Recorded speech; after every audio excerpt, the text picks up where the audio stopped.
പാവയ്ക്ക, ക്യാരറ്റ്, സവോള വേവിച്ച ചക്കക്കുരു ഇട്ട് സ്വല്പം തേങ്ങ ഇട്ടുള്ള തോരന ഉച്ചത്തേക്ക്. പാവയ്ക്ക, ക്യാരറ്റ്, സവോള എല്ലാം ഇട്ടേച്ച് സ്വല്പം ഉപ്പും വെള്ളം ഒഴിച്ച് വേവിക്കണം. ചക്കക്കുരു പകുതി വേവിച്ച് വെച്ചേക്കണോണ്ടേ ആ ചക്കക്കുരു മീതായിട്ടിടാം കേട്ടോ. അതിൻ്റെ വെള്ളാട്ടോ ഇത് ചക്കക്കുരുവിൻ്റെ ബ്രൗൺ തൊലി കളയാത്തത് കൊണ്ടാണ് കേട്ടോ ആ കളറ്. ഉപ്പും ഇച്ചിരി മഞ്ഞൾപ്പൊടി ഇടണം, ഇച്ചിരി വെള്ളം ഒഴിക്കണം. ഒറ്റ വിസിൽ മതി കേട്ടോ.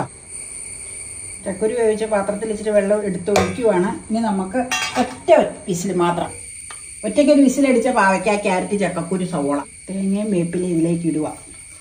വെളുത്താൻ 2 തരം ഉള്ളി കേട്ടോ. മഞ്ഞപ്പൊടി ഉണ്ട് കൂട്ടോ ഇതില്. എരിവ് മുളക് പൊടി, ഉള്ളി മൂട്ടും. ഇളക്കി ശരിയാക്കി എടുക്കണം. ഞങ്ങൾക്ക് കുഴഞ്ഞത് ഇഷ്ടമായത് കൊണ്ടാട്ടോ ഇങ്ങനെ കുഴയണം. ഇച്ചിരി വെള്ളമുണ്ട്, അത് ഊറ്റിക്കിടണം. വെള്ളമൊക്കെ വറ്റി നല്ല റെഡി ടു ഈറ്റ് ഫോം ആയിട്ടുണ്ട് കേട്ടോ. പാവയ്ക്ക ലവേഴ്സിന് ഇതൊരു കിടിലൻ കറിയായിരിക്കും. വേറെ കറി ഒന്നും വേണ്ടി വരില്ല ഊണിന്.